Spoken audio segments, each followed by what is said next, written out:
Right, today is day 2 in Beijing, but day 3 in the total trip.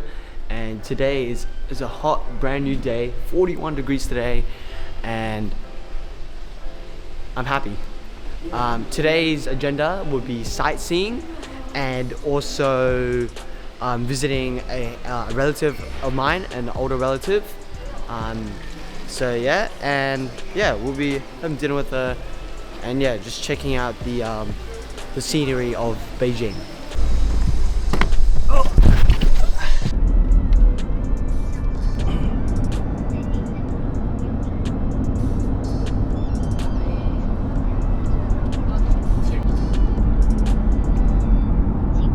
Alright, I've heard that soon we will be passing a place called the Tiananmen Square, and Tiananmen Square is a building with the ex Prime Minister's face on it. It's pretty famous, and yeah, we're just gonna go by it and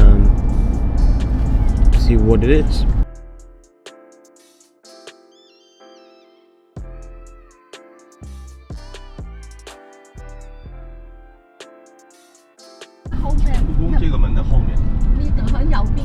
Look at that. The amount of people coming into this place is a lot, and the security and police presence is there's like minivans everywhere with like police, and there's like security guards every like 10 meters. Oh my days. It's okay, you can't see them anymore, but here there was a lot of people. My goodness.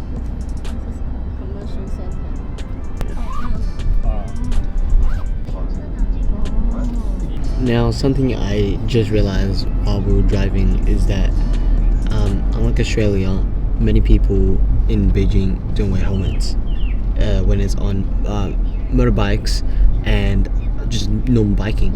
Like right there, I can see one guy wearing it, but like it's, yeah, you just don't see them. Like, I'm pretty sure the law is that you don't have to wear them. I think it's recommended, but like, hey, look at that. One person right there, no helmet. More people, no helmet, no helmet. I mean, they keep on going. They just don't wear helmets, like we do in Australia. Now you may be asking yourself, where am I? Well, now I'm at a place called Summer Palace, and Summer Palace is I believe it's the ex-queen's, I think, home.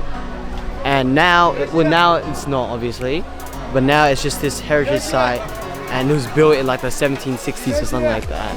But now I'm gonna see the inside.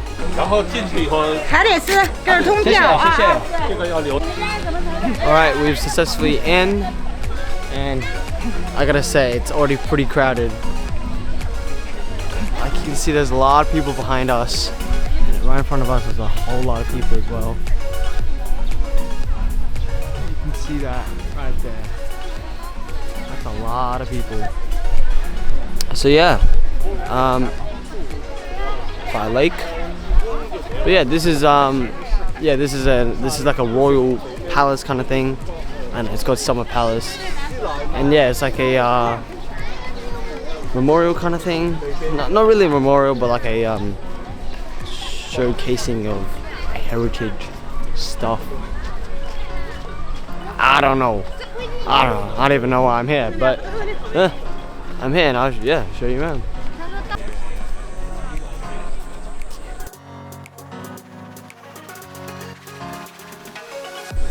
Now this place right next to me, it looks damaged, because it is. This is a place back in the few centuries ago. I believe it was 8 countries, 8. Like the French and England, they actually bombed / ruined this place. They like lit it on fire, and yeah, this is essentially the outcome of it. Right here. Look at that. It's all destroyed. All destroyed. That's just what's left over. Yeah, so basically, yeah, other countries, I think it's like during the war or something, they essentially just ruined it. So right, as you can see behind me, you have these 12. What? They look like people, but actually, they are actually like the 12 animals. You know how you like have like the animal of the year, like, and there's 12 of them, like the Chinese, right? It's like the year of the rat, the year of the monkey, the year of the dog, the pig, right? Yeah, so those are all those heads, and apparently I think back in the day they used to like chop all people's heads off, and I think like replace them. I think if I translated that right, I probably heard something. I'm probably, oh my god, I'm probably like completely making a false claim, but yeah, like the dog, right? You see that?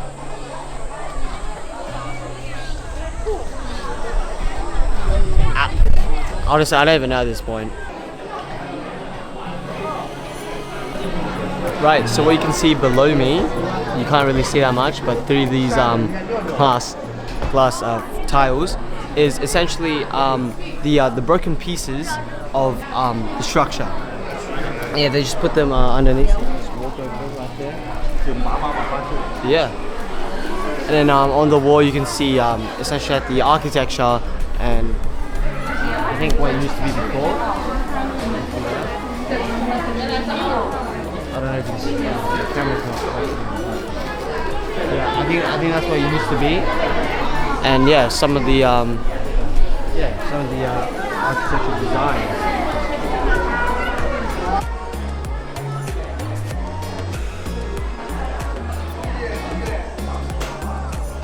Now, as we turn around the corner, we can see there's some more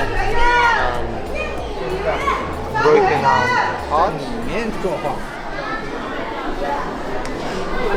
Yeah, they're more smaller and more delicate as well. And over here on the other side, we have a completely different size. This whole, I believe it's a fish. Yeah, it's a fish. You can see the mouth and the eyes and everything. But yeah, that's these are some of the parts preserved. Yeah. You can see this transcript. Pretty cool.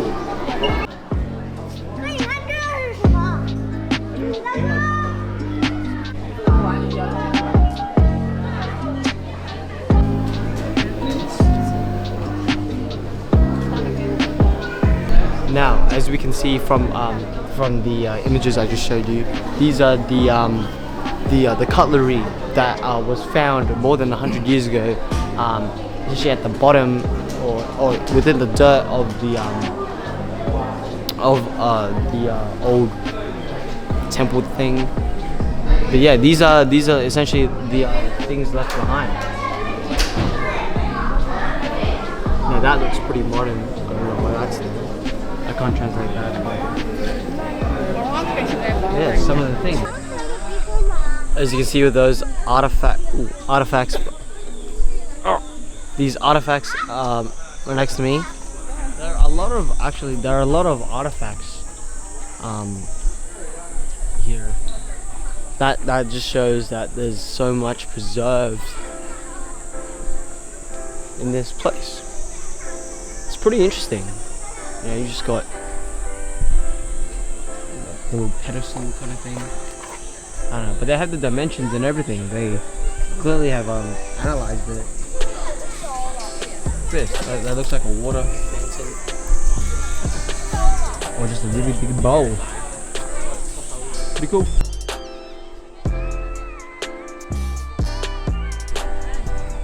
Now, right behind me is a very, very large dome place, as you can see over there. Look at that.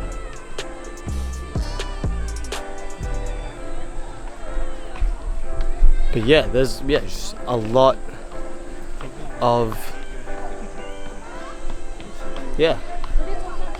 material left.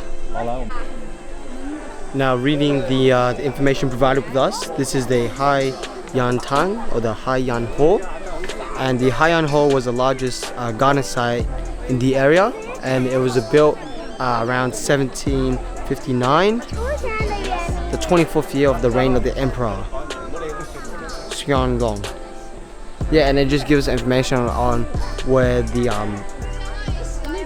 statues were placed and what direction the building was faced, and yeah, it was just what was featured inside this building. So basically, this location is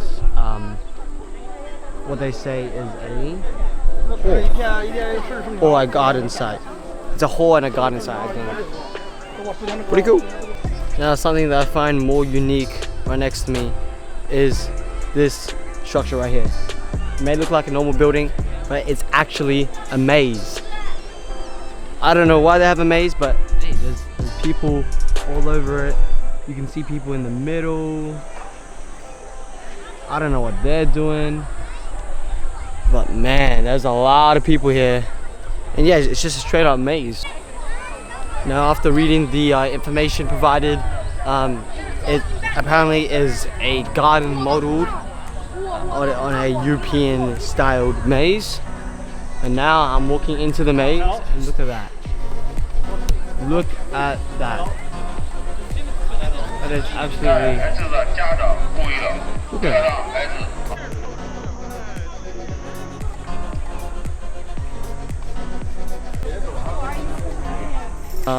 While walking this maze, I don't even know if I'm walking the right way, because everyone's walking in different directions, right? And you don't know if they're coming back or they found a dead end. Like I don't even know. What? Alright, after 5 minutes of actually finding how to get through this maze, we've made it. Absolutely gorgeous. Look at that. It's European styled and everything.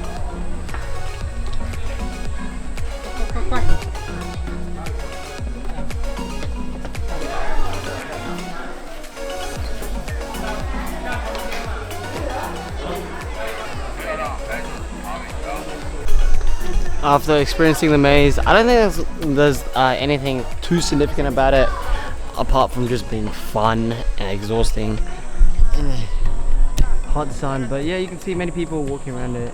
I don't know why there's a maze over there. It's probably to that garden right there. But yeah, it's not really much of a garden, really. It's just like stones. Yeah, I mean, there's a garden over there, right? It's not really a garden, it's just like a tree. But yeah, I mean, fun, right? Who doesn't like fun?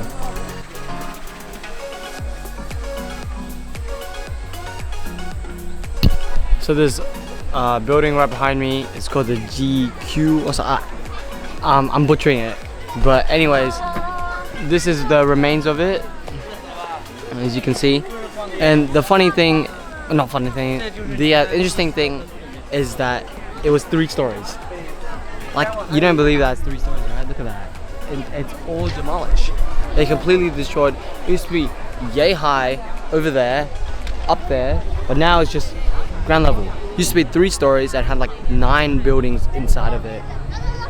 And yeah. I've made it to another part of the palace, and this is a very, very, very big pond, essentially. And it's so big that there's people on boats.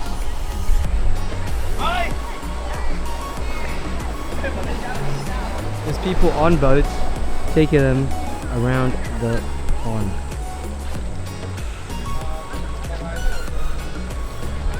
Look, there's even some ducks and there's some koi over there. So hey, there's a lot of people and a lot of kids on there. Right, moving away from the garden.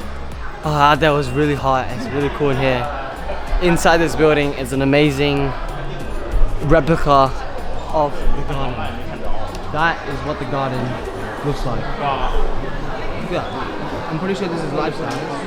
This is 2 scale. So look at that. We're right there. Damn. They have big lakes, that's why they have boats. They have everything. Wow, that is amazing. So here with the replicas, you can see what it used to look like, and it's not the rubbish. Look at that. This is what the the palace would look like. There's so more lights on. Oh my days, it's so big. Wow, I'm already sweating. But if you look over there, you can see the maze that we walked through before, and that was the maze, and that is where we are.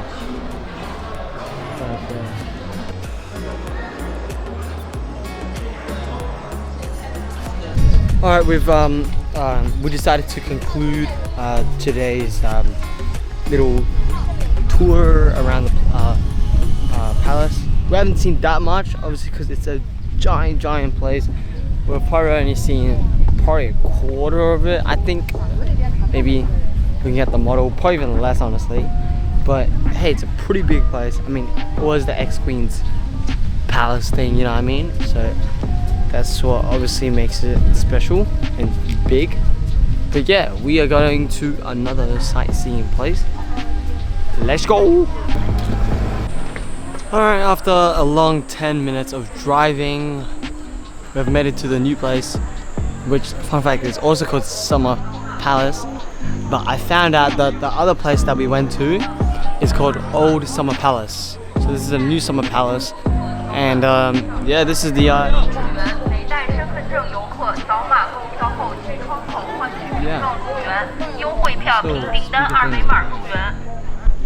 but yeah, Summer Palace.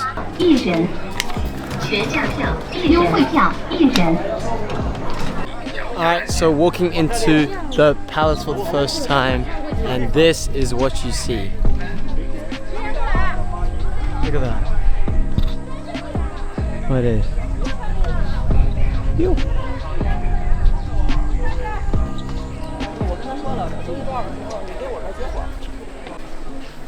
Oh wow, look at this. This is like absolutely big. Look at that.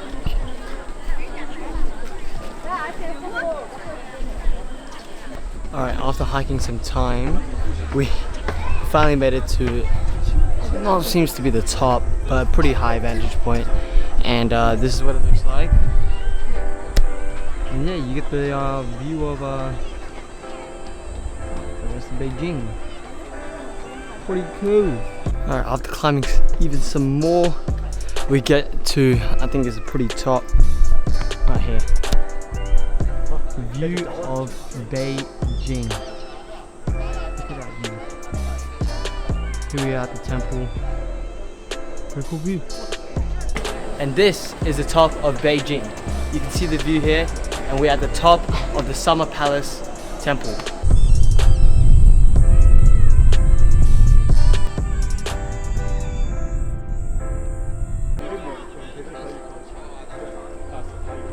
Alright, so we made it to the bottom of the hill on the other side of the mountain, and right behind me is a very big lake.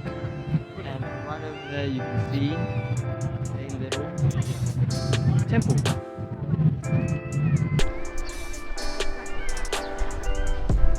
Alright, we're still at the bottom of the hill, but yeah, this infrastructure is the gate tower of the cloud retaining cave.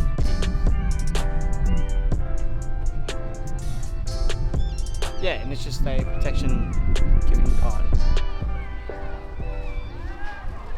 I think, yeah. I don't know. But yeah, I'm inside it. Oh man, it's crazy to think that we were right there. Right there. Literally an hour ago, we were right up there.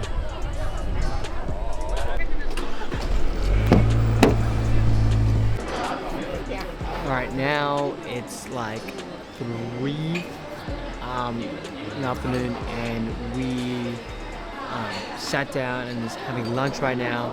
And fun fact, the building we're in right now is the largest shopping center in Beijing. It's called the GR shopping mall. Whatever, right? But now we are in a restaurant called Jiding Squan. I don't know, but yeah. And another thing I picked up is that, as same as yesterday with the Coke, right, with the different language, here with Sprite, they also have a different language. But yeah, it still says Sprite, English version right here. Pretty cool. Alright, we're still eating lunch right now, but some noodles, some I forgot what they call these, like dumplings.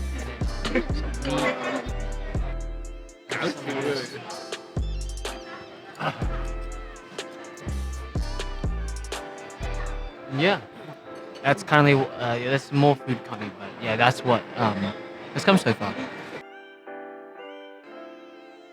Alright, just finished eating lunch and now we're walking around showing what, just to see what there is. And yeah, and this is the biggest shopping mall in Beijing, as you can see. It's pretty evident because there's so many levels. And there's even more. This is a playground right now, but hey, not bad.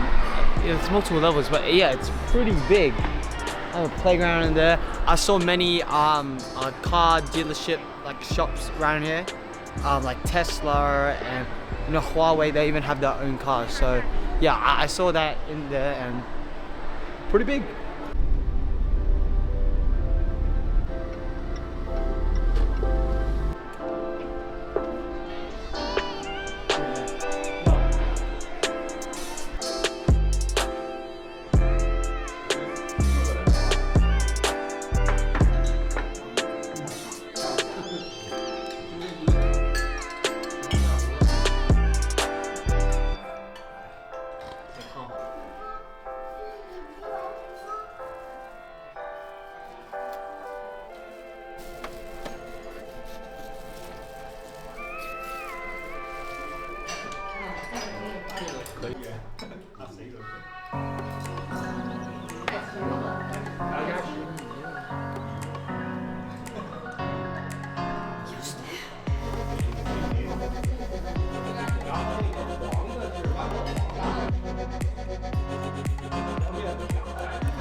Alright, we just finished dinner.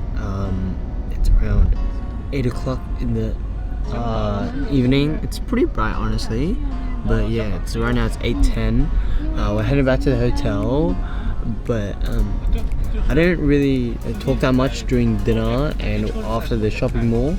But basically, yeah, we walked around the shopping mall for a bit, and then we went to an auntie's place to meet her with her, because I haven't seen her, and yeah, just see her, and we had dinner with her, and basically yeah, the food there was pretty good. Yeah, it was just like really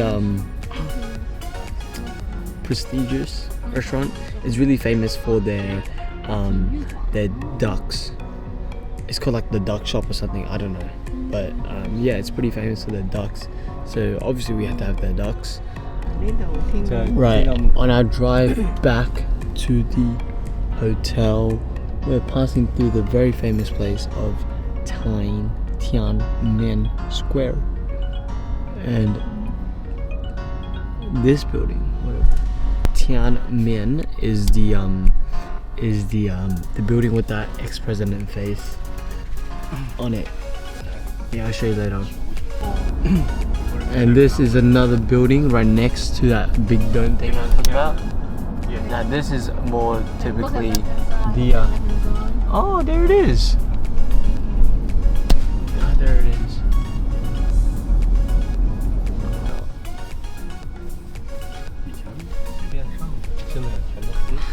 Now that guy, the face, that's Tiananmen Square, right?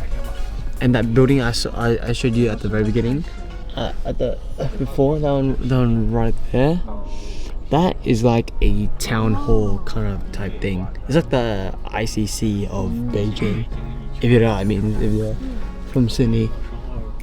But there is a lot of people, even at night. It's just a lot of people doing these like night tour things. No, but like that guy's that Prime Minister's face is massive though. That's like A1 right now. More than A1. Now what I'm seeing right over here is that many of the buildings in Beijing like light up during the night. Like just casually, just light up. Like this whole street that we're on, this main road we are on, it's just all straight up light up. I mean, just from the street lights. I mean, that's pretty casual, right? When you're on a main road, but the buildings, like you wouldn't see that normally. It's not vivid, right? I don't know, but yeah, a lot of the buildings light up just like that. And another building that also lights up, this one right here, it's got falling stars. Look at that, falling stars. But just also the like the street lights are pretty bright.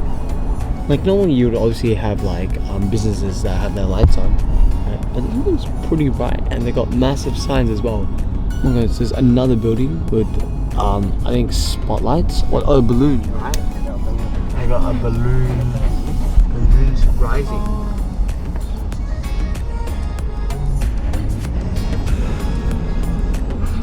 I don't know.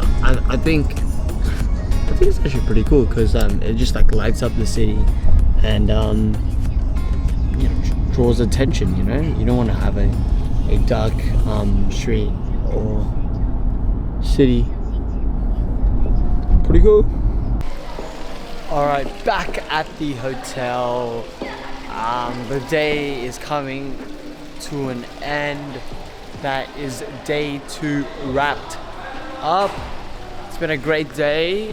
We visited the old and the current summer palace, and we visited a relative of mine, and it's great to see her, and it's great to know my family. So another successful day in the books. I don't know why, but we stumbled into this Chinese welfare lottery store. I don't know, but hey, it's just like a general goods store. I'm gonna get out of here.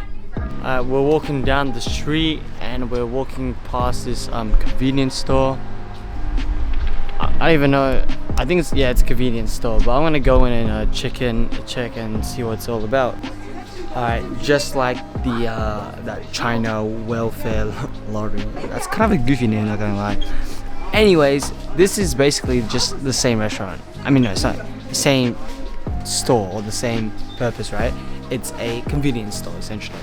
It's just on the side of the road, and yeah, it's just you find stuff in here. I mean, what else? What's it? It's just water, snack. Yeah, just a normal convenience store out here. Now, another thing that I witnessed, or that I kind of observed in Beijing is the payments. And the way they make payments is not by credit card or anything, but it's by using QR codes. You have to scan the QR code in order to pay. It like links up with an app. You scan the QR code, you put in your little PIN, and then it just pays, right? And then obviously the cashier scans your QR code and then you pay that way. And it will be like, hey, $23, pay that way. Pretty cool.